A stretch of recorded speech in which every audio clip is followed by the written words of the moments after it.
Mirëmbrëma të nderuar shikues. SBA dhe Irani ranë dakord për një armpushim dyjavor, i cili armpushim u ndërmjetësua kryesisht nga Pakistani, i bazuar në rihapjen e ngushticës së Hormuzit nga Irani.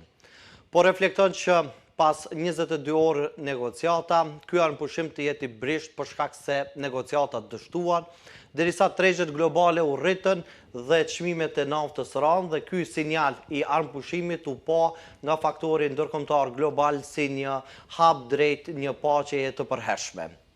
Nga ana tjetër, dje hungarezët kanë votuar në zgjedhjet parlamentare për zgjedhur kryeministrin e ardhshëm dhe përbërjen e re qeveritare, ku kryesisht gara është zhvilluar ndërmjet ish kryeministrit Viktor Orban dhe liderit opozitar i cili tashmë ka fituar zgjedhjet Peter Mazar.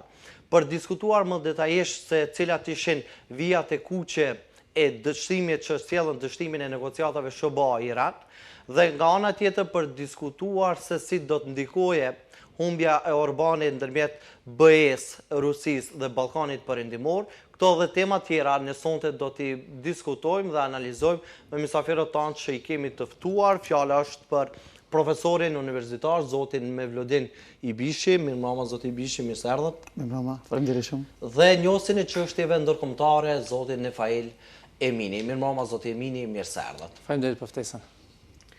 Është kënaqësi, tani po e fillojmë këtë diskutim, pra siç e dëgjuat, që tani këtë diskutim do ta zhvillojmë këtë panel të ndarë në dy pjesë, ku pjesën e parë do diskutojmë me tekst të veçantë për dështimin e negociatave ndërmjet SBA-s dhe Iranit dhe tani po marrim perspektivën fillesare nga ju, profesor, se çfarë e shtiu në dështimin e këtyre negociatave. U kriju një armpushim pra disa orë para se të skadonte ultimatumi apo afati i Trumpit, ku paralajmëroi për një shkatërrim të një civilizimi të tërë. U arrit një armpushim, filluan negociatat, por u pa që dështuan. Po, e vërtet nga aspekti kronik të lëvizjeve apo të eventeve, është shumë e vërtet. Unë çfarë shoh në këtë situatë në të dy anët, në pjesën e SBA-s dhe në pjesën e Iranit, shoh një luftë asimetrike, atë që kemi diskutuar edhe më herët, por shoh edhe një simetri në mendimin politik apo në të menduarit në kontekst të strategjisë. Domethënë, nga një anë keni Trumpin i cili nuk njeh askënd tjetër përpos mendimit të vet apo të strukturës, klikës së vet më të afërt, që nuk ka ndonjë kontekst logjik, strategji e dobët, analizë tepër të dobët në kontekst të lëvizjeve të linjës së mesme. Edhe nga ana tjetër keni ju gardën revolucionare që kërkon edhe më tepër pushtet për brenda strukturës apo konjunkturës iraniane. Dhe ju çfarë ndodh? Kemi një asimetri, një konflikt asimetrik në kontekstin ushtarak dhe keni një simetri në mendimin politik dhe kur ulini së bashku keni problem sepse të dy anët janë maksimaliste. Domethënë, ana e Trumpit kërkon apo nuk dëgjon askënd, as opozitën, as mediumet, as kritikët, ndëgjon vetëm Netanyahun dhe mendimin e vet. Këndej keni një gardë e cila kërkon edhe më shumë pushtet, për arsye se ka një mund të them një heterogenitet në Iran. Keni ushtrinë e cila është konvencionale dhe keni ushtrinë e gardës revolucionare. Edhe pse presidenti Trump e cilëson se Irani ka vetëm një kartë, është ajo ngushtica e Hormuzit, që i bie se në negociata nuk ka shumë karta për të mbajtur qëndrime dhe kërkesa maksimale. Jo, ajo është strategjia e gardës revolucionare. Tani po flasim për situatën heterogjene brenda Iranit dhe mendoj se në këtë luftë vetë garda revolucionare kërkon një hapësirë ku fiton më shumë pushtet kundrejt edhe Khameneit, i cili në esencë ato përkrahin punturën e tij, po kërkojnë sepse tani është momenti që të fitojnë nga ky kontekst dhe totalisht janë të larguar edhe ky pushteti civil që e njohim ne nga presidenti i Iranit. Do të thotë, në kontekstin filozofik, shoh dy parametra të cilët janë simetrik dhe janë maksimalisht në kërkesat e veta, dhe në këtë vijë konsenzusi nuk bëhet nga asnjë anë dhe keni situata të tilla, por jam i sigurt se lëvizjet e fundit shifet se gjiri persik, vetëm dje për shembull Arabia Saudite ka filluar vetëm se ta rietablon East-West Gas Corridor, Oil Crude Corridor, ndjes që tani më alternativa mos jetë vetëm Hormuzi, edhe pse nuk është e vetme, dhe kalon në pjesën tjetër, që i bie se në një afat 5 vjeçar edhe po mos të kemi luftë me Iranin, SBA Iran do të mbetet e vetëm edhe pa kartën e Hormuzit, sepse Hormuzi është interesant jo vetëm për naftën e Iranit, por është interesant për naftën e gjithë Gjirit Persik që është pro-amerikan në kontekstin strategjik.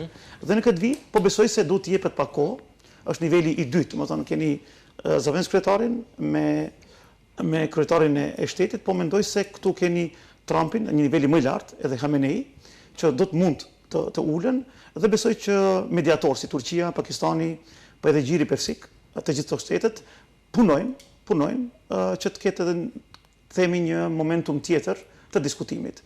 Ajo që shoh, ato që lexova nga postimet e Trumpit, sepse do të kalojnë në një fazë ku do të bëjnë tani ato bllokimin apo izolimin e Gjirit të ngushtisë së Hormuzit, është edhe një situatë e kundër për arsye se ma jep të drejtën të them se argumenti im është i shëndosh për arsye se janë të dytë maksimalist dhe mendimi është i njëjtë.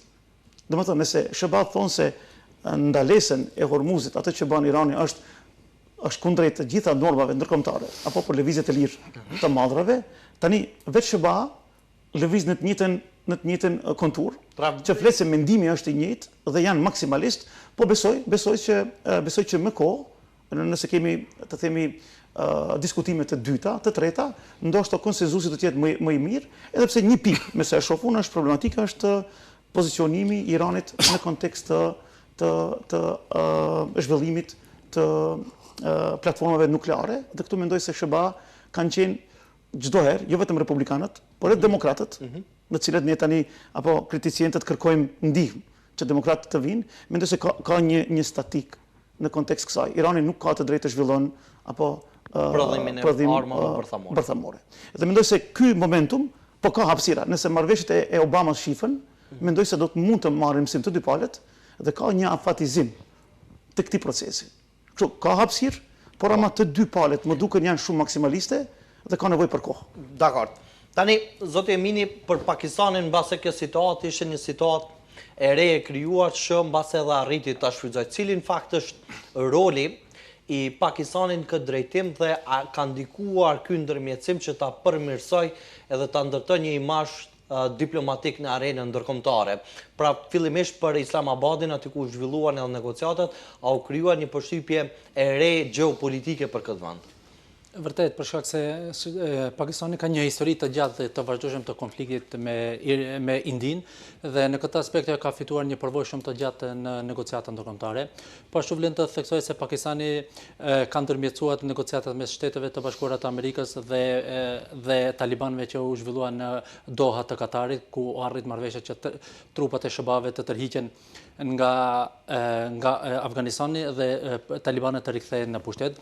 Po pos aspektit diplomatik, Pakistani ka edhe një interes të jashtëzakonshëm vital rreth zhvillimeve në Iran, e kjo lidhet me minoritetin Baluç, të cilët banojnë në pjesën lindore të Iranit dhe kufizohen me Pakistanin dhe Afganistanin. Baluçët janë një popullat me rreth 3 deri në 5 milion banor që jetojnë në Iran dhe vazhdimisht kanë luftuar kundër regjimit ajatollave dhe kanë kërkuar krimin një shtetit të tyre, po ashtu edhe në Afganistan, si ceka edhe në Pakistan jetojnë Baluç, ku në Pakistan llogaritet në 6 milion Baluç që jetojnë dhe ato synojnë që të krijojnë një shtet të tyre dhe në rast se vjen deri te një konflikt shkallë të gjerë apo deri te dezintegrimi territorial i Iranit, kjo do të ketë një efekt dominon në të gjithë rajonin ku pashmangshmërisht do të goditet edhe Pakistani, për shkak se nëse Irani ndahet atëherë edhe Baluçët do të arrijnë që të krijojnë një shtet të tyre apo të krijojnë një lloj autonomie që do të jetë një shembull dhe do të ndikojë që edhe Baluçët e Pakistanit të kërkojnë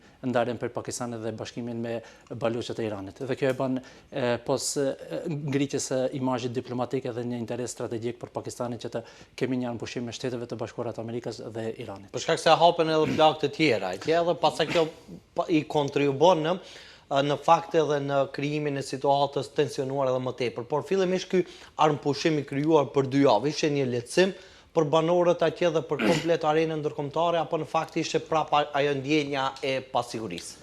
Kjo ishte më shumë ndoshta mund ta themi një pauzë lufte se sa realisht një armpushim i mirëfillt dhe e gjithë kjo lidhet me ngushticën e Hormuzit për shkak se përmes ngushticës së Hormuzit kalojnë 20% të naftës totale të botës dhe 20 deri 25% të gazit të lëngshëm, po ashtu përmes kësaj kalojnë edhe 20 deri në 30% e plerave artificiale të cilët janë shumë të nevojshëm për rritjen e rendimenteve në agrokulturë dhe që nga fillimi i saj Irani ka përdorur ngushticën e Hormuzit si një levë strategjike për të ushtruar një presion ndaj tregjeve energjetike globale dhe përpasoj ndaj ekonomisë globale dhe kjo ka rezultuar në rritjen e presionit ndaj Shteteve të Bashkuara dhe kjo armpushim ka filluar që të ndikojë brenda ekonomisë iraniane për shkak se për gati 5 javë luftë thuajse gjithë ekonomia iraniane ishte në kolaps, po do të theket se iranianët vetëm sa janë mësuar me një jetë të tillë për shkak se prej revolucionit islamik të vitit 1979 ata janë përballur me sanksione të vazhdueshme. Kjo besohet se do t'i jap lehtësi dhe tregjeve energjetike globale, por shohim se kjo nuk ka ndodhur për shkak se Irani ka sulmuar rafineritë e naftës si Ras Lafan rafinerinë e gazit në Katar dhe Ras Tanur rafinerinë e naftës me një kapacitet rreth 500.000 fuqi nafte në ditë në Arabinë Saudite dhe këto duhet kohë që të përmirësohet dhe si tek edhe profi më herët ditëve të fundit është goditur dhe tubacioni lindje perëndim me një kapacitet për 5 deri në 7 milion fuqi nafte në ditë, po kjo përsëri nuk ka arritur që ta mbushat boshllokun e mbylljes së kanalit të Hormuzit për shkak se qofse shohim të dhënat e naftës në gjirin për ngushticën e Hormuzit në periudhën para luftës, pra në muajin shkurt kanë kaluar 469 milion fuqi nafte brenda një muaji, kurse në periudhën e luftës kanë kaluar vetëm 263. Pra kemi një minus prej 206 milion fuqi nafte vetëm muajin e parë të luftës, që tregon për impaktet dhe ndikimet e forta që ka rajoni në tregun energjetik global. Dakor. Tani, profesor, sa i përket çështjes së brishtësisë këtij armpushimi të përcaktuar, janë përmendur edhe në media ndërkombëtare, kanë shkruar se kanë qenë 3 çështje kryesore. Pra çështja e kanalit të Hormuzit, çështja e pasurimit të uraniumit dhe çështja e Libanit. A kanë qenë fakt fiks se për ta qartësuar edhe për audiencën. Pse pikërisht këto 3 pika kryesore, pra uraniumi, çështja e Libanit dhe Hormuzit ka ndikuar që negociatat të dështojnë? Sepse për uraniumin, pra u shprehur edhe Trumpi ka thënë që nëse na duhet ne mund ta marrim. Do të thotë edhe për këtë çështje ka ndikuar që pasaj në negociata ajo që përmendët ju në fjalën tuaj hyrëse që janë kërkesa maksimale, do të thonë është një divergjencë shumë e madhe që i vështirëson pasaj edhe negociatat. Po për këto 3 pika kryesore për cilat është raportuar shumë në media? Është definitivisht këto 3 pika janë ato që ndoshta mund të themi më kruciale, por më pjesë e uraniumit është pika numër 1 me cilën besoj që dallohen tepër. Çështja e Libanit është punë në pengesën në përkthim dhe pengesën në narrativin që krijojnë të dy shtetet. Qoftë Garda revolucionare, qoftë Trumpi me postimet e tij apo reprezentantë e tij si J.D. Vance. Është vërtet se çfarë ndodh? Çështja e gjirit apo çështja e ngushticës ka krijuar një moment ku SBA-t nuk e kanë analizuar ashtu si duhet. Dhe problemet që ndodhin në gjirin persik realisht bëjnë që SBA-t të ndalohen në këtë vijë. Por jam i sigurt sepse edhe Libani është tepër i nevojshëm, edhe pse ministri i punëve të jashtme të Iranit në OKB që dha mendimin e tij, sikurse largoi tentativën për të qenurit në një vijë me Hezbollahu në Liban, sepse proksi apo aleatët e Iranit në Liban janë Hezbollahu që është kontur politike, parti politike, por është edhe kontur ushtarake. Domethënë kemi 2 ushtri në Liban, ushtria konvencionale edhe ushtria e Hezbollahut, dhe besoj se aty është një divergjencë e madhe, por atë që foli ministri i punëve të jashtme të Iranit, sikurse janë të gatshëm të diskutojnë apo të merren vesh në këtë pikë. Kështu që mbetet vetëm pika numër 1, çështja e uraniumit.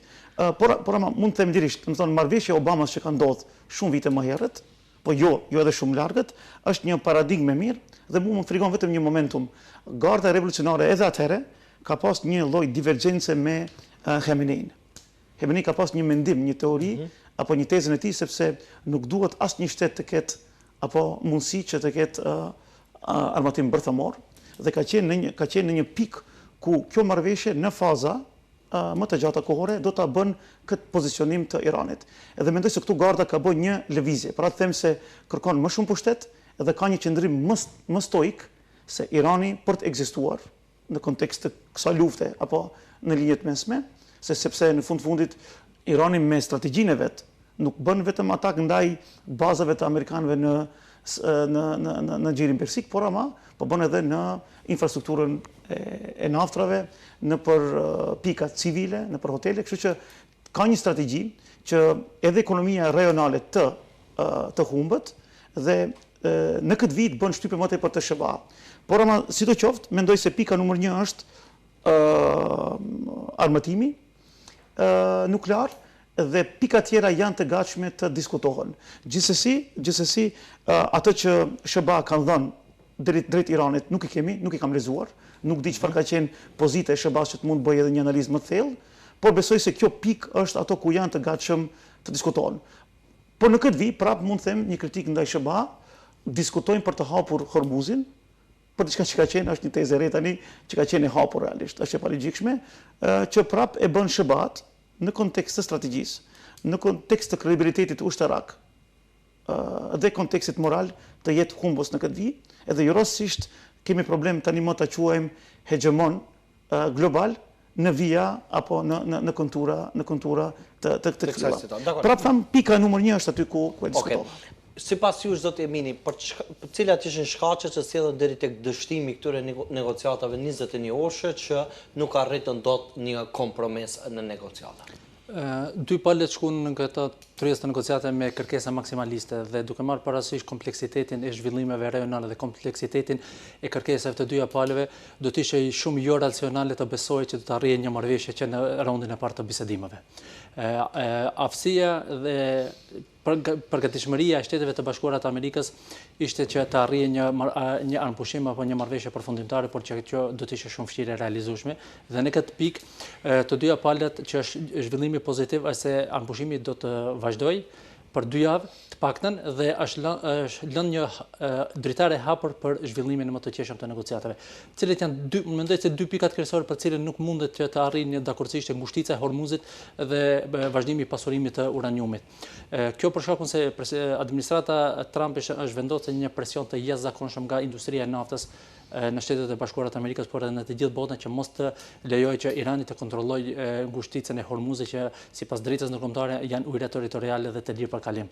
Dhe të mos pranojë në asnjë lloj mënyre tarifimin me rreth $2 milion të çdo anije që kalon nëpër ngushticën e Hormuzit, për shkak se kjo jo vetëm që do të rrisë koston e transportit të naftës dhe përpasoj edhe çmimin e naftës, por kjo do të jep përparësi disa shteteve ndaj disa shteteve të tjera ku Irani nuk i ka tarifuar anijet që kanë shkuar në drejtim të Kinës apo në drejtim të Indisë, dhe kjo do të jep atë një përparësi ekonomike.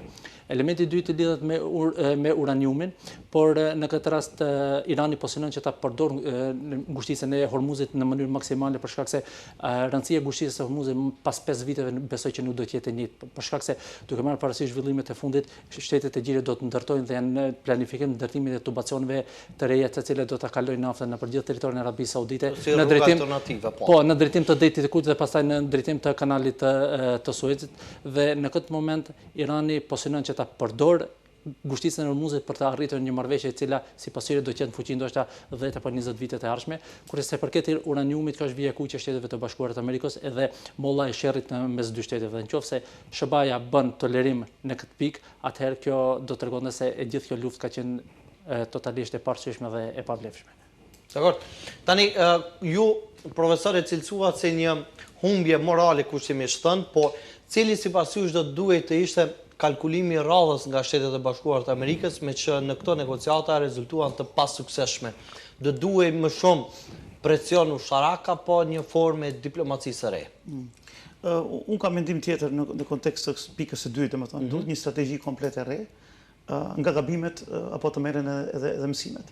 Mendoj se diskutimet do duhet vazhdojnë midis Iranit dhe SBA, qoftë në Pakistan, qoftë në Turqi, apo të bëhet një ndryshim të qendrës ku diskutohet realisht, sepse për nga aspekti i legitimitetit, nëse më lejohet pak atë që tha edhe kolegu, mendoj se Pakistani nuk ka legitimitet të bëhet një paradigmë apo një platformë përmërisht kur kishte vetëm disa muaj më herët me Afganistanin një luftë direkte. Dhe ne kemi një krizë të moralit në kontekst asaj se kush është legjitim. Dhe mendoj se ka disa shtete tjera që mund ta luajnë këtë rol dhe kjo lejon në këtë kontekst Turqia? Turqia, definitivisht. Definitivisht Turqia, për arsye se ka një lisbëri më komplekse, e njeh terrenin më mirë, ka edhe një paradigmë më të madhe me Izraelin, qoftë në konflikte retorikës. A do të jetë i pranueshëm për dy palët shteti i Turqisë si ndërmjetësues në këto negociata? Po, gjithsesi. Këtu është më tepër nga aspekti PR-i, domethënë ju lëvizni nga një pikë dhe ju fitoni një muaj. Është një strategji që të fitoni në kohë. Por edhe si Turqi ka shumë më tepër argumente se është më e mirë në kontekst të networkeve apo në kontekst të lidhjeve apo për të diskutuar këtë çështje.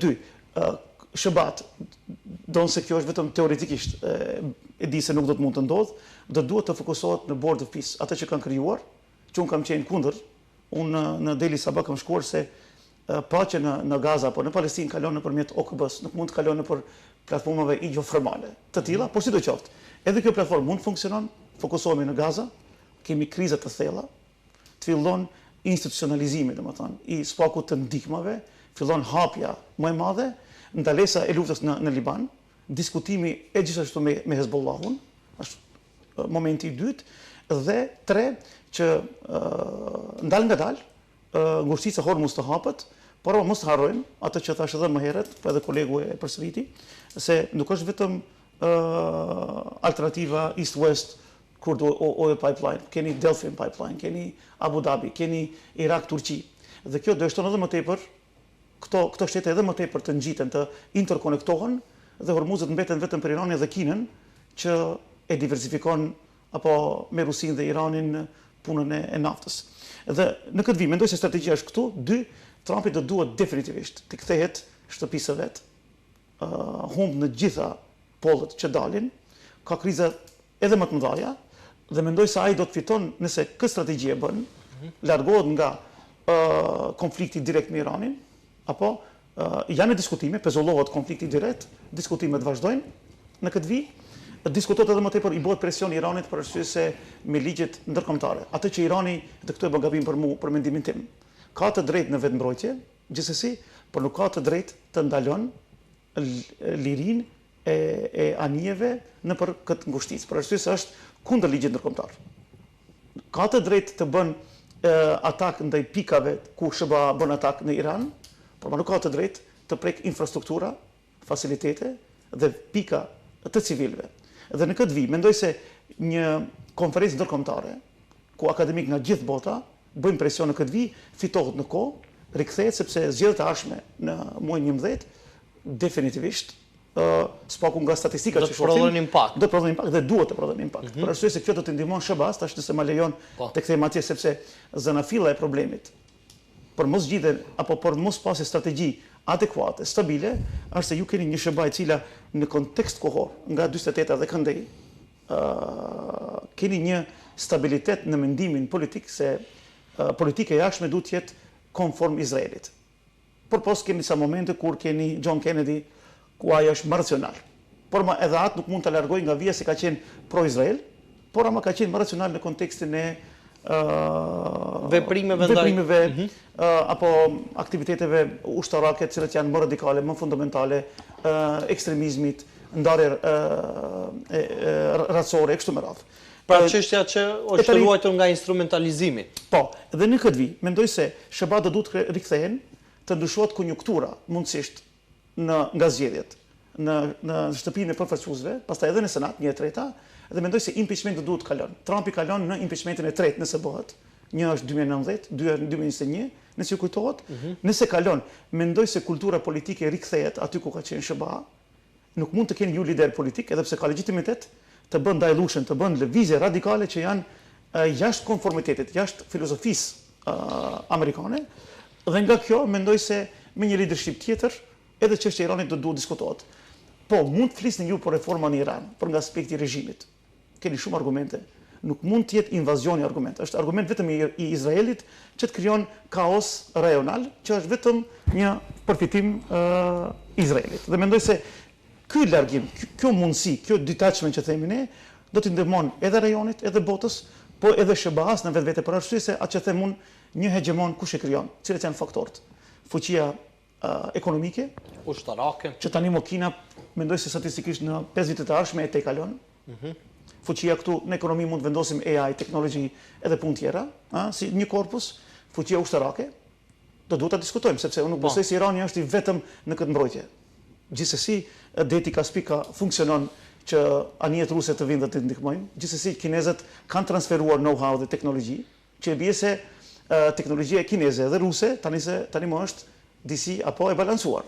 Që flet se këtu kemi një konkurrencë substanciale dhe mbeten vlerat politike. Ato që bën Trump, qoftë me EU-n, qoftë me Evropën në tërësi, qoftë me aleatët e vet tradicional, edhe këtë pikë rënon. Ta përkrani ju Orbani nëse ma lejoni në këtë vijë, kur gjithë EU-ja është kundër me argumentet dhe ai lidhet me Rusinë për shkak të interesit apo nacional të tij. Madje edhe pas aferës së ministrit të jashtëm. jashtëm Sistematike flet se edhe vlerat politike nga aspekti i individit janë të rënuar. Të vendosni ju dhëndrin tuaj të shkon dhe të diskuton për luftën më të madhe që SBA-t humbin kredibilitetin e vet, është një jo seriozitet tepër i madh. Të mendoni me mindsetin e biznesit në kontura globale për kontekste që janë shumë të rëndësishme për botën, flet për një seriozitetet që e rënon për mendimin tim edhe kulturën politike që SBA-t me gjitha kritika që mund t'i japim në kontekst historik kanë qenë numër 1. Dhe mendoj se vetëm reforma brenda SBA-s të dilet nga konteksti se politikat të zionizmit krishter janë të gabuara. Financimi do duhet të reformohet në Amerikë për mendimin tim. Këtë them si profesor i shkencave politike, ju nuk mund të keni vendim të gjyqit kushtetues apo gjyqit suprem që i themi në SBA. Në vitin 2010 keni vendim çdo asociacion super PAC që i themi ne të dërgon sa të don, sa të ketë mundësi $1.000.000 të ndonjë kandidat. Ju gjithsesi keni problem në financimin e partive politike dhe individëve. 3.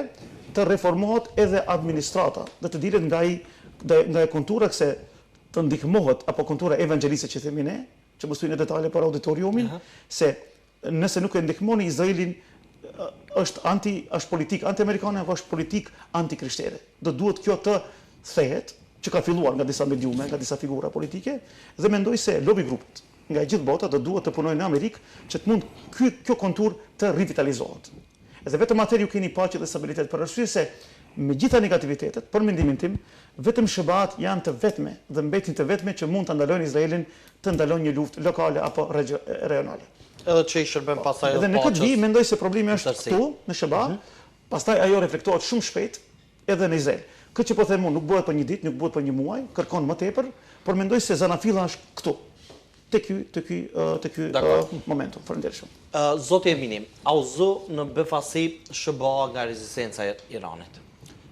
Besoj që po, për shkak se askush nuk e ka pritur që Irani të ketë një rezistencë të tillë, por ajo që besoj që është shkaku kryesor dhe gabimi më strategjik që kanë bërë Shtetet e Bashkuara të Amerikës është vrasja e liderit suprem Ali Khameneit, për shkak se regjimi i Ayatollah vetëm sa ishte i bankrotuar si në aspektin ekonomik, po ashtu edhe në aspektin moral, shoku i protestave të dhjetorit dhe vrasjes së demonstruesve.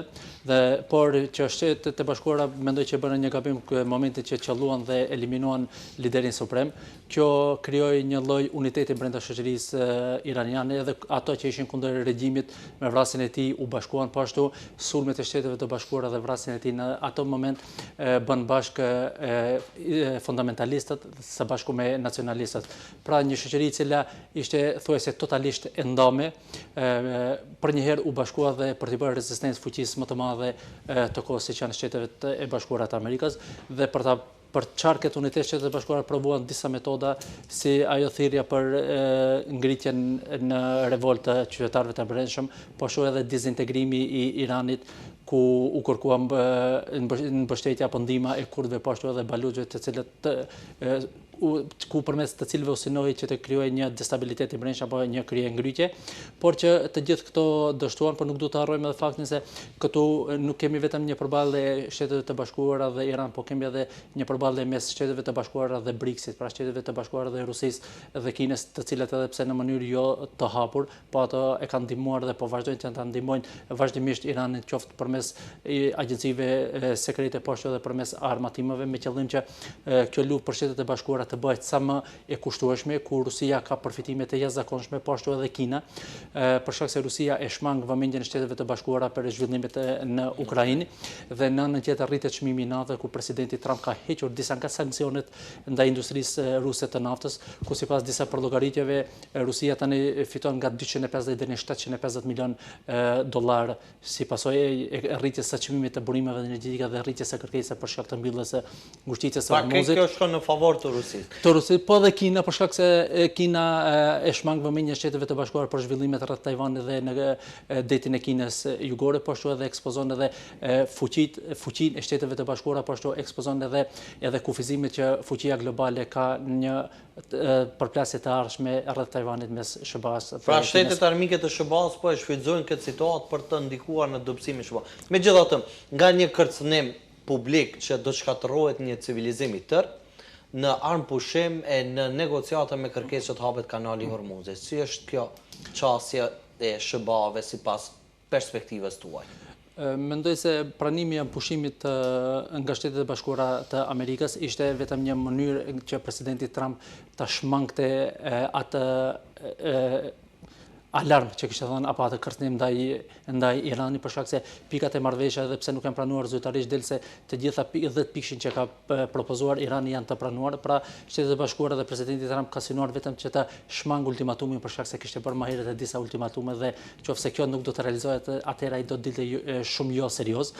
Për shkak edhe SBA-ja është shumë e interesuar për të dhënë fund kësaj lufte për shkak të rritjes së çmimeve të naftës, ku çmimet e naftës dhe të gazit janë rritur edhe në Shtetet e Bashkuara të Amerikës, dhe statistikat flasin se nga 2.100 deri 3.000 dollar do të kushtojë një familje në SBA rritja e çmimit të naftës, dhe kjo do të ndikojë direkt në mbështetjen ndaj elektorale ndaj presidentit Trump, për shkak se kemi zgjedhjet e midtermit tani në nëntor, dhe nëse presidenti Trump dhe kjo luftë vazhdon, atëherë të gjithë sondazhet tregojnë se republikanët do ta humbin si dhomën e përfaqësuesve ashtu edhe senatin, dhe në këtë mënyrë demokratët mund të ringrisin një impeachment apo të bllokojnë të gjithë iniciativat qoftë në politikën e brendshme dhe të jashtme të presidentit Trump. Dakor, në këtë perspektivë dhe krejt në këto zhvillime, sa është e sigurt Europa dhe rajoni Ballkanit Perëndimor? Evropa në një mision merr kam thënë se humbsi më i madh i gjithë kësaj lufte është Evropa, për shkakun e vetëm se Evropa është e varur totalisht nga burimet energjetike të huaja, pra të lindjes së mesme të Rusisë dhe të Amerikës Veriore, po ashtu edhe një kërcënim tjetër ndaj Evropës është edhe mundësia një valje masive emigrimi, siç ishte ai viti 2015-2016 me serianët të cilët e përdoren Ballkanin si një vend tranzit me qëllim me destinacion final Evropën perëndimore dhe Evropën qendrore, dhe ajo që shoh dhe tani në Ballkan që ndodh, mendoj që Ballkani tani është shndruar në një arenë të re të përplasjeve të fuqishme energjetike mes Bashkimit Evropian, Shteteve të Bashkuara të Amerikës dhe të Rusisë, për shkak se me ndalimin e furnizimit me naftë dhe gaz nga lindja e mesme, tani Ballkani është shndruar në një rajon tranzit për kalimin e tubacioneve si Turkish Stream, tubacionit TAP që vjen që transporton gaz nga fusha Shah Deniz të Azerbajxhanit në drejtim të Turqisë, Greqisë, Shqipërisë dhe Italisë, dhe në bazë të një direktive të vitit 2025 parashihet që të gjithë shtetet e Bashkimit Evropian duhet që të ndalojnë marrjen e naftës dhe të gazit nga Rusia deri në vitin 2027, dhe kjo do shkaktojë një ulje të fuqisë ekonomike dhe politike dhe gjeopolitike të Rusisë ndaj Evropës, dhe në këtë mënyrë Rusia do të mundojë që të sabotojë këto tubacione, si tubacioni TAP apo tubacionin Adria, e cila sjell naftë nga Kroacia në drejtim të Hungarisë, Slovakisë dhe Evropës qendrore, dhe në këtë mënyrë Ballkani gradualisht do të marrë pozitën e një fuqie të rëndësishme në tregun energjetik global si një vend tranzit. Si pozitë gjeografike, dhe Rusia do të mundohet me çdo kusht që të sabotojë apo të dëmtojë këto tubacione që ta ruaj primatin e saj si furnizuesi kryesor i Bashkimit Evropian me naftë dhe gaz. Dakor, për kaluar pas atë pjesa tjetër, po dëgjojmë edhe mendimin tuaj. Nëse më jepet pak mundësi, sepse po ju dëshironi të lidheni, po edhe ajo çka për ta rrumbullaksuar diskutimin sa i përket zhvillimeve atje, se çfarë do të ndodh pas përfundimit të këtij armpushimi. Sepse armpushimi ka filluar në 7 prill, pra përfundon me 21 prill, ka ngel diku edhe 11 ditë dhe cilat sipas jush do duhet të jenë veprimet e radhës, pastaj për të ndërlidhur edhe me ato kishit ndërmend. Realisht mendoj se dhash mendimin tim në pyetjen paraprake në kontekst të strategjisë, do duhet një strategji më radikale nga ana e SHBA-s. Mirë, ajo çfarë do duhet ju e shpjeguar shumë qartë teoretikisht, po çfarë pritet të ndodhë në fakt se realisht ajo që mund të ndodhë është mund të keni ju ajo që po ndodh në mënyrë të përsëritshme. Ju keni domethënë një mesazh i cili është stabil apo sensibilizues, pastaj keni një atak, pastaj keni bllokim të Hormuzit. Mendoj se kjo nuk i shkon për shtatin e SHBA-s. Dhe tani nëse mund të lidhem këtu, mund të bëj këtë divergjencë, nëse më lejoni, nëse shihni ju PR-in ndërkombëtar nga këto strategji, domethënë se keni mundësi të hyni në luftë. Po nga kjo, çfarë ndodh? Ato që shoh unë, PR-i më i dobët në kontekst global që SHBA-t e kanë ulur është në maksimumin e vet. Në këtë kontekst, që fillon nga Gaza dhe Këndej, kurse PR-i i Iranit, edhe pse keni një regjim teokratik, është në maksimumin e vet. Realisht edhe për nga ky momentum mendoj se SHBA do duhet bëjnë një ndryshim në strategji, në komunikim, të ulen këto mesazhe apo do duhet të rafinohen mesazhet, mos të jepet vetëm individit, se po më duket sikurse asnjë kontur e këshilldhënësve nuk kanë mundësi të hyjnë dhe të japin mendime se si duhet të shkuar mesazhet. Është në një luftë apo një konflikt edhe me papën, që është një problem më i madh në botën katolike. Gjithsesi mendoj se duhet të rafinohet gjithçka, të deeskalohen mundësitë për konflikt sistematik, dhe të kenë më tepër mundësi diskutimi, konferenca ndërkombëtare, që të fitohet në kohë, por ama të fokusohem aty ku thash që mos përsëritem, sikur që thatë edhe ju, thonë se keni hapësirë të madhe, mund të fokusoni në Ukrainë. Ju këtë problem nuk e keni zgjedhur për 3 vite. Ai thoshte për 24 orë. Domethënë, SHBA kanë hapësirë maksimale të diversifikojnë të themi aktivitetet e tyre. Fokusoheni në Ukrainë, fokusoheni në Palestinë, fokusoheni në bregun perëndimor. Ju e dini se Fatahu as në seksionin B, C nuk ka më asnjë kontroll. Juve për çdo ditë njerëzit ju largohen nga shtëpitë. Fokusoheni sepse keni rezoluta ndërkombëtare ku edhe vetë SHBA kanë votuar dhe Izraeli nuk i implementon. Keni mundësi të fokusoheni gjithandej në botë. Fokusoheni që t'i largoni tarifat nga shtetet e EU-s. Diskutoni pak më tepër për Grenlandën sepse njerëzit janë në frikë. Kuptoni?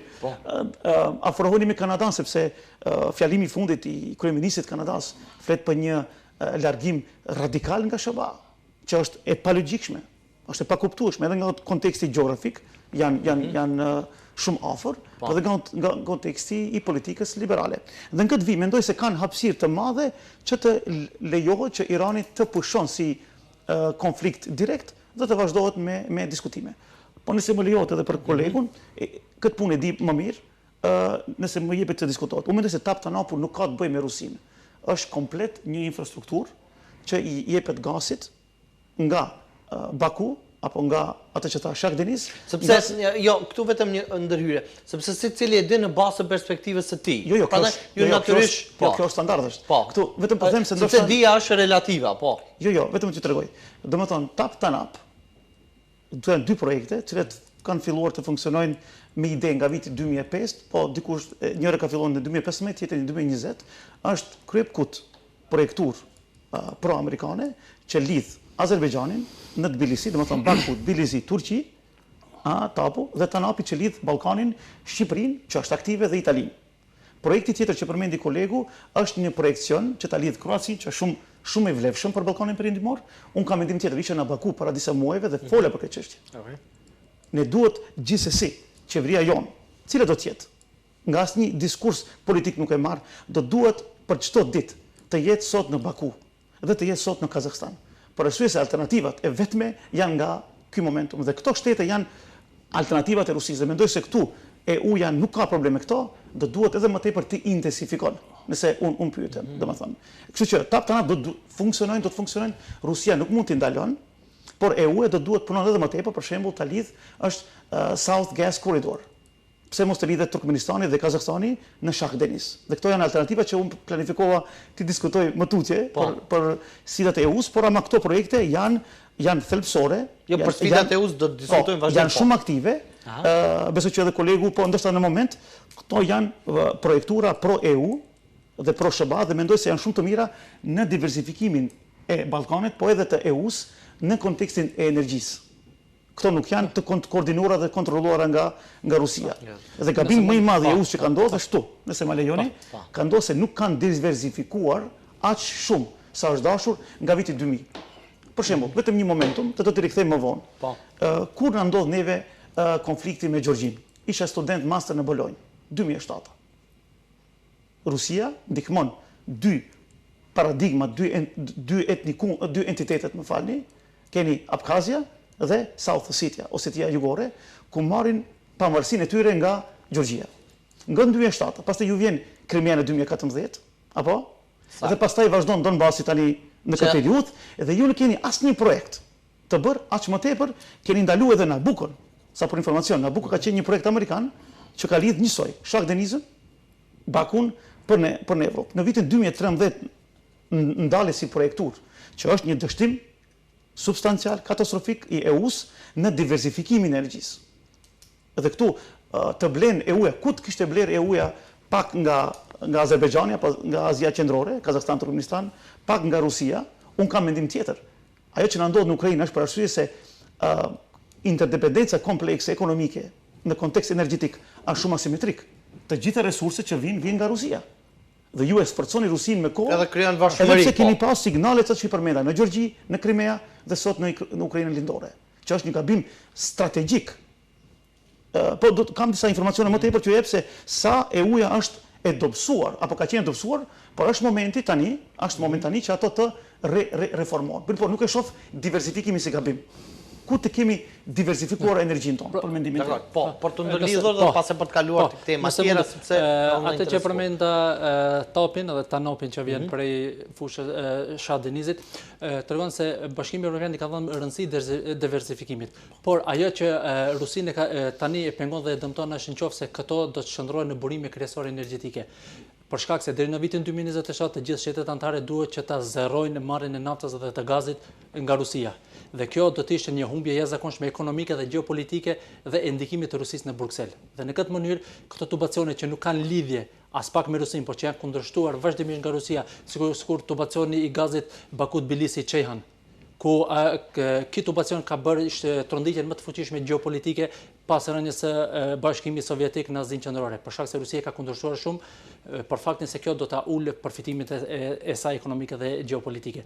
Po kemi edhe një dallim mes Shteteve të Bashkuara dhe Bashkimit Evropian, ku kemi projektin ISMED, projekt i cili synon që të sjell gaz natyror nga fusha Levantian e Izraelit në Muzeun Lindor në drejtim të Greqisë dhe pastaj në drejtim të Italisë dhe Evropës Qendrore me një kapacitet fillestar 10 miliard metër kub gaz natyror vjetor deri në 20 miliard, që në fillim Bashkimi Evropian dha 40 milion euro për ta mbështetur projektin dhe Shtetet e Bashkuara e mbështeten, por që pastaj Shtetet e Bashkuara u tërhoqën, që është një fitore jashtëzakonshme diplomatike e Turqisë, për shkak se Turqia kundërshtonte, për shkak se ky tubacion nuk do të kalonte nëpër Turqi dhe kjo do ta cënonte statusin e një shteti nyje në shpërndarjen e burimeve energjetike.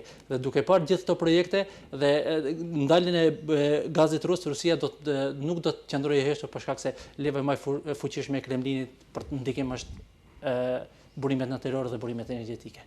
Besoj që u qartësuam këtë pjesë pasaj për të kaluar edhe tek ajo që paralajmëruam që ishte në fillim edhe për zgjedhjet në Hungari, sepse unë kuptoj që ju jeni edhe gjerë edhe thellë në këtë fushë, prandaj ju duhet natyrisht më shumë kohë për të shtjeruar edhe këto polemika.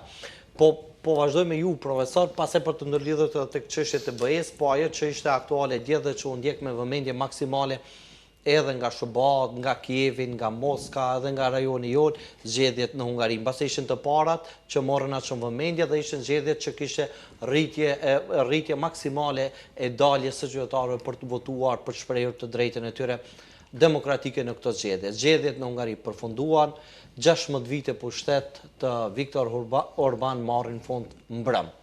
Si u pa, ose si paktën si shihni ju nga perspektiva juaj humbjen e Viktor Orban në Hungari dhe çfarë do të thotë kjo fitore e opozitorit magjar?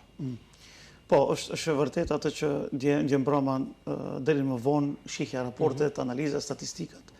Është një humbje fundamentale, disa polle nuk kanë pritur aq shumë, ishin në më dyshje, do të fiton Maxar, por nuk do të fiton Kaçbinçëm, sepse sistemi i tyre është pak më ndryshe se i Yni, sepse kërkohet supermajority, që të mund të mbi 60% po. Shumë më tepër, 2/3 realisht, 138 antarë të parlamentit, kështu që i fitoi Maxar. Dhe është interesant që edhe këtu nëse mund ta bëjmë këtë kontekstin global, është pika apo figura Orbanit i lidhi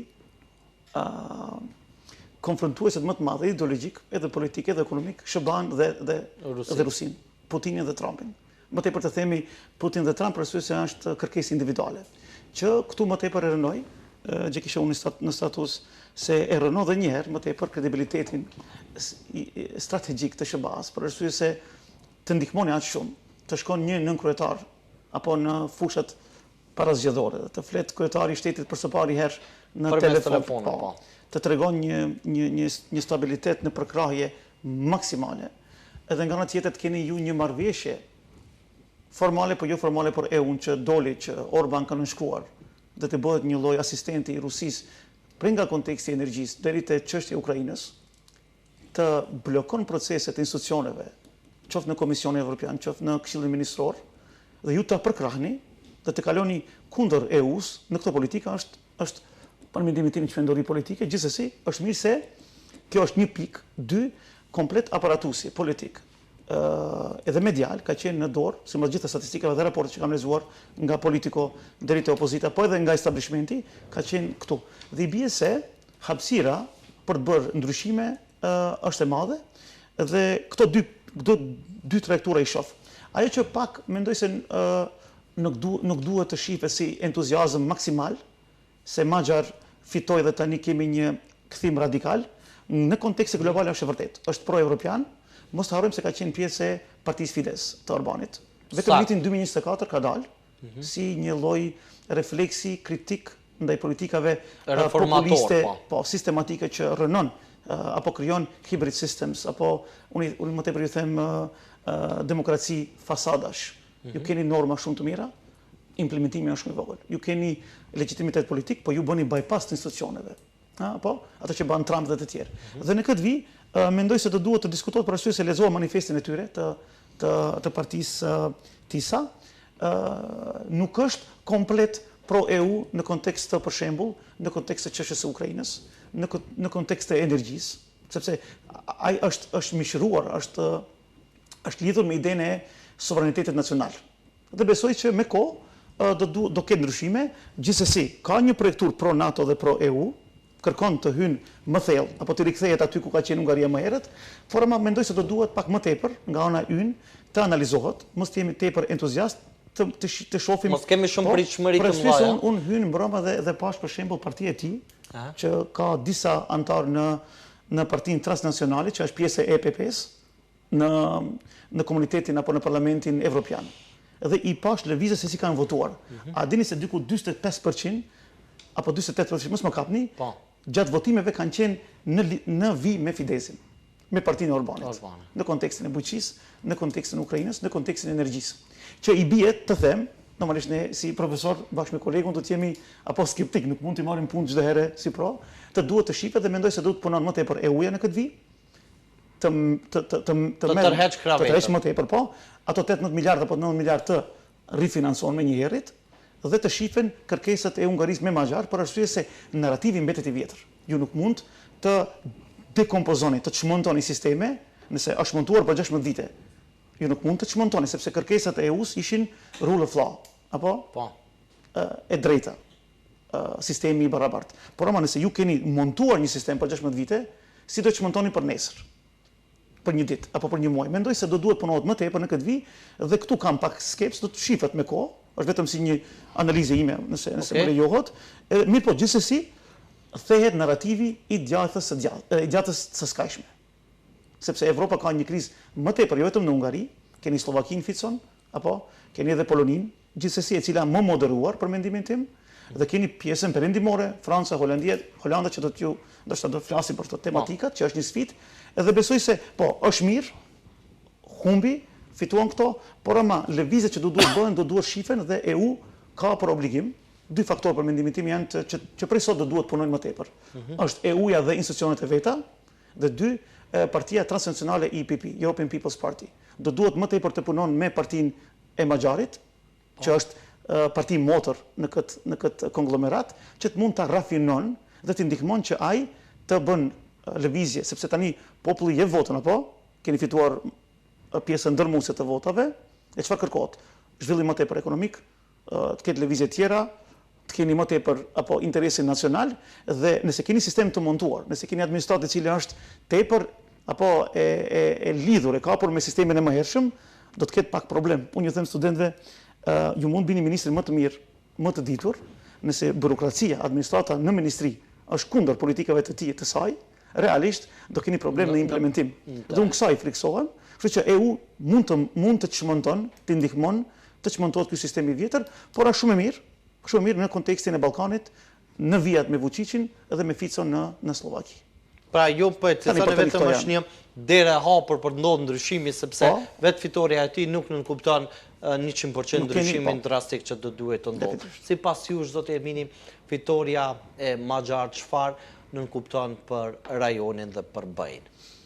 Është një fitore, mund të themi, surprizë për shkak se askush nuk e ka pritur që të jetë një fitore kaq e thellë, dhe të gjitha sondazhet kanë nxjerrë nga 7 deri 9 pikë para partisë Orbani, por jo që të marrë një numër kaq të madh të deputetëve. Kjo është, mund të themi, një tronditje shumë e fuqishme në Evropë, për shkak se është hera parë ku Moska dhe Washingtoni mbështetin një kandidat. Dhe kishte një si Orbani dhe ishte kandidat i qendrës së gjatë, apo mund të themi edhe i ekstremit të gjatë. Dhe me rënien e partisë Orbanit u të kurrën edhe fuqia e të gjatës ekstreme brenda Evropës, ku më e fuqishme është AFD-ja e Gjermanisë, për shkak se Gjermania është edhe shteti me numrin më demografikisht shteti më i madh, por edhe ekonomia më e madhe, ku tani në të gjitha sondazhet AFD-ja del parti e parë nëse zgjedhjet të mbashin në Gjermani. Dhe në këtë mënyrë, me humbjen e Orbanit, këto partitë të gjata ekstreme kanë marrë një goditje. Po në anën tjetër, një goditje ka marrë edhe Rusia, për shkak se Orbanin dhe Hungarinë brenda bashkimit evropian kanë pasur si një kalë troje, ku ajo ka bllokuar vazhdimisht vendimarrjen, për shkak se pjesa më e madhe po vendimet më të rëndësishme të vetos dhe mungesës së unanimitetit, dhe në këtë mënyrë Orbani bllokoi edhe 90 miliardë të ndihma financiare që janë shumë të nevojshme për Ukrainën, po ashtu edhe Shtetet e Bashkuara, më saktësisht presidenti Trump humbi një aleat shumë të fuqishëm në luftën e tij të pashpallur, por ndoshta edhe të shpallur ndaj shteteve të Bashkimit Evropian. Sepse kishte ministrin e jashtëm hungarez, i cili u akuzua për shpionazh që ka bërë. Ndaj, në ndërkohë pasaj në fushat shohim një ndërhyrje të drejt për drejt gjatë fushatës me një mbështetje maksimale të presidentit Trump kundrejt Orbanit, ministri i cilit akuzohet për shpionazh të BE-s drejt Moskës. Po kjo është vetëm një nga arenat e përplasjeve të fuqishme mes Washingtonit dhe Brukselit. Pas Grenlandës, Hormuzit, tani qendra e përplasjes së Washingtonit dhe interesave të Washingtonit dhe Brukselit ishin në Hungari. Po Hungaria ka edhe një fitore në Hungari, ka edhe një partisë opozitare, ka edhe një ndikim rajonal, për shkak se Orbani paraqitet vetveten si një nacionalist, dhe kjo ka shumë ndikim sidomos në rajon apo në fuqinë e Hungarisë, duke marrë parasysh të kaluar apo marrëveshjen e qershorit të vitit 1920, marrëveshjen e Tiranonit, e cila bëri edhe shkërmoqjen e perandorisë dualiste austro-hungareze, ku nga 325.000 km2 që kishte Hungaria, mbretëria hungareze e asaj kohe u minimizua në 93.000 km2, dhe pjesa më e madhe e territoreve të saj u shpërndan në fuqinjeve si Serbisë, Rumanisë, Ukrainës, pashtu edhe Slovakisë, dhe ai kishte një përplasje të vazhdueshme me fuqinet e saj, duke marrë si pretekst numrin e madh të banorëve që hungarez që jetonin nëpër këto shtete, ku në ndarjen e vitit 1920 60% e popullatës hungareze mbeti jashtë territorit dhe Hungaria humbi 71% të territorit, dhe në këtë mënyrë Orbani dhe Rusia ka shfrytzuar Orbanin në mënyrë të vazhdueshme për të destabilizuar të gjithë këto shtete ku ekziston minoriteti hungarez, dhe në anën tjetër bllokonte edhe BE-n. Dhe kjo është një lehtësim dhe një frymarrje e lehtë për Bashkimin Evropian, për shkak se kemi tani një kryeminist të ardhshëm Hungarisë më pro Bashkimit Evropian, por që në politikat e tij nuk është që dallon shumë nga Orbani, për shkak sidomos në politikat e emigracionit, ku ai është edhe më i ashpër se sa Orbani dhe thekson se do ta ndalojë të gjithë ato punësimet e ekspertëve, ato punësimet familjare të cilat vinë në Hungari. Pra kemi një radikal më të fuqishëm se përket çështjeve të emigracionit, po edhe çështjeve të Ukrainës, kur ai nuk është potencuar qartë, po besoj që në pjesë të madhe do të vazhdojë të ndjekë rrugat e Orbanit, dhe vetmja pozitiv për Bashkimin Evropian është se ai është më pro Evropë dhe më pro NATO se sa ç'ishte Orbani. Dakor. Tani, profesor, e kemi do të thotë ky momentum ku SBA dhe Rusia kanë shfrytzuar Orbanin në brenda BE-s si një faktor kontrollues për mos ta quajtur një instrument. Me tjerash ky pushtet i Orbanit 16 vjeçar ra. Në anën tjetër, BE ka refuzuar edhe kërkesën e Trumpit për të intervenuar në ngushticën e Hormuzit. BE nuk kanë qenë pjesëmarrëse në bordin e paqes nga presidenti Trump. I organizoi gjithë kjo. Pra shifet një distancim kogja i shprehur mes BE-s dhe SBA-s. Por sot, sipas perspektivës tuaj, cilat janë sfidat reale me të cilat po përballet Bashkimi Evropian? Një ndër sfidave mund të jetë edhe problemi që ka mosmarrëveshjet me SBA-t. Po besoj që kemi diskutuar që mos të kthehemi. Dakor. Kam shkruar në vitin 2024, nëse nuk gaboj, Challenges of EU, domethënë për mendimin tim kështu, EU është në një pozitë, në një momentum të tregon botës dhe vetvetes, a është një spektator pasiv në zhvillimet globale apo është një aktor global në zhvillimet globale. Deri më tani është një spektator pasiv. Jeni kritik ju? Po, gjithsesi, edhe kam argumentet e mia, sepse them këtë punë. Domethënë ju nuk mundeni nga viti 2013, nëse më lejoni kështu, në kronologjikisht, po, ju mos keni asnjë hapësirë momentum për zgjerim në Ballkanin Perëndimor, Turqi, edhe disa vende tjera që keni në Evropën lindore këndej. Sepse keni diskutime edhe me Azerbajxhanin, me Gjorgjin, po unë po them fokusi është Western Balkans, po, Ballkani Perëndimor dhe Turqia. Nga viti 2013 keni Kroacin dhe këtu kemi një vdekje. Izolim. Vitin 2018 keni diçka, Macron bën një ndalesë për arsye se ka një metodologji të re, keni humbje të kohës. Domethënë është një aktor pasiv në kontekst të këtyre zhvillimeve, dhe tani ne shohim se si Ballkani, apo kemi thënë çdo herë se është një buffer zone, është një momentum, një rajon ku konturat ideologjike, strategjike, ushtarake, ekonomike thehen. Nga viti 2000 këndej ju keni më së paku, nëse nuk jam gabim, 100 porte vetëm në kontinentin evropian të vlera nga Kina. Qoftë nga kompani pjesërisht shtetërore apo qoftë nga kompani shtetërore. Jo më lart keni Thessaloniki, keni Selanikun ku e keni portin e marrë. Domethënë, keni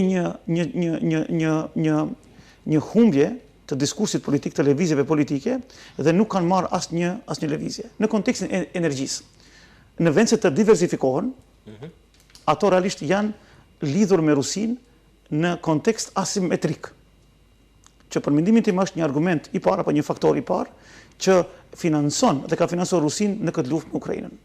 Sepse për mendimin tim duhet ketë interdependencë komplekse, dhe ne themi në analizat tona, sa më tepër që dy shtete janë në lidhje ekonomike, ato më pak janë në luftë. Saktë, sepse i lidhin interesi dy anëshëm. Mirë po, ajo që na tregon neve sot Rusia dhe Ukraina, Rusia në Ukrainë, por Rusia me EU është e kundërta. Vetëm interdependencë komplekse simetrike e barabartë e bën atë që askush nga këto dy pika të mos kenë mundësi për apo marrje territoriale, kërkesa hegemoniale dhe kështu me radhë. Kështu që pika, argumenti im është, EU ka qenë tepër pasive dhe vetëm nga resurset, atë që tha kolegu, të Rusisë ka qenë e kanalizuar dhe nuk ka bërë diversifikim. Duke pas Azinë qendrore, Kazakstanin, Turkmenistanin, domethënë nga Deti Kaspi, këto projektet e vjeta që i përmenda mos të them, dhe as pak nuk ka lëvizur në këtë vit. Kështu që në këtë pikë e bën spektator shumë të thjeshtë. Luftat në Gjorgji që ndodh 2007, e përmenda Ukrainën me Krimen, asnjë lëvizje, qoftë në kontekstin e sigurisë, qoftë në kontekstin e resurseve energjetike. Aq më shumë, se e dini, në vitin 2024 bëhet, 25 prill, 4 prill 2025, kërkoj ndjes, në Astana është bërë një konferencë midis shteteve të Azisë Qendrore, më tej për shtetet turkofonike që themi neve, ku edhe Turqia merr pjesë, po vetëm këto pa Turqinë ka qenë një konferencë dhe EU. E dini çfarë është marrëveshja e fundit? Liri, drejtësi, demokraci, që është shumë në rregull, dhe në fund thotë, a jeni dakord dhe të nënshkruan që të mund të flasin se pozita e Turqisë me Kiprin verior është kundër rezolucioneve të OKB-s. Do të thonë, në kohën kur ju keni luftën sistematike në Ukrainë, në kohën kur keni Gaza dhe Palestinën, në kohën kur edhe vetëm se tentativat midis Iranit dhe SBA-s ishin në kontekst retorikës, ju flisni për një konflikt që ekziston, është një ndarje, po nga viti 1974. E kuptoni? Fokusi është totalisht i gabuar, janë të çmontuar dhe ka nevojë për një freskim të ri që dalin nga kjo. Nuk them se nuk duhet të diskutohet kjo, po jo në këtë kohë, ju duhet keni prioritetet prioritare. tjera. Edhe veç se të flitet me Azinë Qendrore për resursin natyrore, ato flasin për këtë. Pastaj, vetëm Azia Qendrore për mendimin tim është një lloj konkurrence e vogël, minimaliste, për këto elementet e rralla që kemi ne, që Kina ka diku 40-45%, nëse nuk jam gabim, edhe shifet se Azia Qendrore ka mundësi të jetë një lloj alternative. Edhe këtu janë tepër të vobekët. Në kontekst të ekonomisë, nuk funksionon më tregu i barabartë apo tregu i lirë i EU-s për arsye se ato janë tepër të rregulluar. Kërkohet një deregullim, sepse nuk jemi në vitin 1990, nuk jemi në kohën e Maastrichtut. Kina nuk të bën konkurrencë vetëm në prodhim, Kina të bën konkurrencë edhe në inovacion. Keni edhe shtetet e BRICS-it, domethënë, siç është edhe India apo të tjera. Domethënë, ekonomikisht janë të çorientuar. Vim te AI dhe teknologjia. Tepër të dobët, që kanë nevojë për një ndihmës nga amerikanët kundrejt mendimit kundrejt Kinës në kontekst konkurrues, jo në kontekst të themi antagonizmit. Keni politik komplet të hapur nga migracioni jo legal. Apo ne tani mundemi të themi jo i rregullt, irregular migration. Ky momentum, zhvillimi i dobët ekonomik, jo konkurrues me botën, të mbyllur në tregun e vet, që ka treguar rezultat për deri në vitin 1990, jo sot, edhe migracioni jo legal, kanë bërë që këto partitë, ne që i përmendëm me kolegun dhe bashk, të nisen, sepse partia e Le Pen, partia e demokracisë në Suedi, partitë në Holand, partia edhe e Fidesit në Ungari, partia e Ficos në Slovaki, po edhe ky Maxhar që është sot apo fitues, këto kanë qenë parti, ne i themi mushroom parties, parti tepër të vogla, të panjohura. Partia, aty kam studiuar Fratelli, domethënë lidhja e vëllezërve të Mellonit, kanë qenë e panjohur. Lega Nord ka qenë pak e njohur në vitin 2007. Domethënë, këto dy momentumet, ju nuk i nuhatni, nuk i njihni, ju me default krijoni hapësirë që populistët ju vinë në fuqi, sepse ju thonë, nëse ne vim në fuqi, ne krijojmë apo stabilitet nga aspekti i migracionit jo legal, ne do e rikthejmë ekonominë e mëhershëm, ato që bën AFD. Në Gjermani keni parti numër 1 në AFD. Isha në Vjenë me kolegë, me asistentët, edhe ndodha kur ishin këto zgjedhjet parlamentare të Unionit Evropian, realisht partia OFP, që është numër 1 në Austri, parti e djathtës të themi radikale, ka më tepër se 35% për krahje. Jo vetëm në Parlamentin Evropian, por ama edhe për brenda. Dhe në këtë vit, domethënë, këto pikat janë aty ku mund realisht të prek. Dhe nëse Malion nuk e di sa kemi kohë, nëse është fundi, atë të them edhe këtë, të them edhe që po edhe kolegu të thotë mendimin e vet. Mendimi im është se ju nuk mund bëni zgjerim, dhe nuk mund bëni politika afirmative nëse përdorni sistemin e votimit të vetos, unanimiteti. Domethënë ju do duhet e ka patjetër të zhvillon dy momentume. Një, të ndryshon sistemin e votimit, që do jep hapësirë, po, nëse keni ju një problem, sikur që kemi ne kishim me Greqinë, tani me Bullgarinë, të largohet. Edhe qualified majority, maggioranza kualifikuar, 2/3 të jenë paradigma e re, për arsye se EU-ja është e mbyllur në vetvete. Sepse kur largohet çështja e vetës, ju hapet hapësirë edhe shteteve tjera që bllokohen. Procesi të themi formati, metodologjia e zgjedhjes apo votimit të ndryshohet, institucionet kanë nevojë, nuk kemi kohë, mund bëjmë një panel tjetër për këtë. Institucionet duhet reforma, kam argumentet e mia, dhe 3, nëse më lejohet, EU finanson projekte soft skills. EU finanson projekte të buta, që janë të misardhëra në Ballkanin Perëndimor. Kemi nevojë për projekte infrastrukturore të mëdha, nuk kemi kohë të merremi me fokus të projekteve të kulturës, në kohën ku kemi luftra gjithandej. Dhe ju nuk mund ta animoni Ballkanin Perëndimor kur e keni Kinën e cila ju jep edhe kredi shumë shpejt me Belt and Road Initiative. E dini, në vitin 2013 keni një projekt të Kinës që cili do shtet në botë kërkon të holla, financa apo zhvillim ekonomik pa asnjë politik, pa asnjë kondicion, pa asnjë kusht, ju jep sa të doni. Dhe keni ju EU-n dhe keni, të themi, fondin ndërkombëtar financiar që SBA dhe Evropa e kontrollon, që ju jep kredi, ju jep të holla për infrastrukturë, po gjithandej ju jep edhe politika, thotë ju ndryshoni ligjin, bëni këtë. Kushzime. Domethënë, do duhet më tepër politika infrastrukturore që të jemi fundit edhe të barabartë. Sepse kur të bëni ju hapësirë për fokusim të ri, antarësim të ri, ju si do të mundeni të konkurroheni. Pastaj do keni migracion legal, sistematik. Atë që po i ndodh me 2.5 milion apo 3 milion bullgar nuk janë më në Bullgari, edhe pse është në vitin 2007. Këtu është fokusim, faleminderit për kohën, ndoshta edhe pak ju morën nga koha. Jo, rregull, tani do të japim edhe kohën e duhur edhe zoti Eminit. Sa i përket të rikthehemi tek zgjedhjet në Hungari, përfundimi i zgjedhjeve në Hungari, fitoria e Maxhar në kuadër të prizmit nga vendi jon, nga Maqedonia e Veriut dhe rajoni. Duke marrë për bazë kur është përmend kohëve të fundit Hungaria dhe me ndryshimet politike këtu brenda të vendit tonë, Hungaria është përmendur zakonisht prej vendit tonë për 2 çështje. Ishte ajo kredia hungareze për 200 milion eurosh dhe arratisja e ish-kryeministit tonë që aktualisht ndodhet në Hungari. Me fitoren e Maxhar dhe humbjen e Orban, sërish u hapën këto 2 çështje. Sipas jush, cili do të jetë ndikimi në raport me vendin tonë fitoria e opozitorit Maxhar atje? Nuk besoj që do të ketë një ndikim shumë të madh dhe për shkak se siç e kam herët Orbani ka qenë një nacionalist i cili ka dashur ta rikthej shkëlqimin e mëhershëm të perandorisë austro-hungareze, por fatkeqësisht apo fatmirësisht sot dhe në kohën e Orbanit Hungaria nuk është një shtet aq i fuqishëm as në aspektin diplomatik, as në aspektin ekonomik apo as në aspektin ushtarak që mund të ndikojë zhvillimet në Ballkanin Perëndimor dhe në gjithë gëdishkullin ballkanik. E vetmja aftësi e tyre ka qenë përdorimi i vetos që ka lejuar Bashkimi Evropian për të bllokuar fondet ndaj Ukrainës me vlerë 90 miliardë euro, por në njëjtën kohë ai ka vendosur edhe veto vetvetes për shkak se ka bllokuar disa qindra milion edhe miliard euro investimet të Bashkimit apo financimet të Bashkimit Evropian ndaj Hungarisë.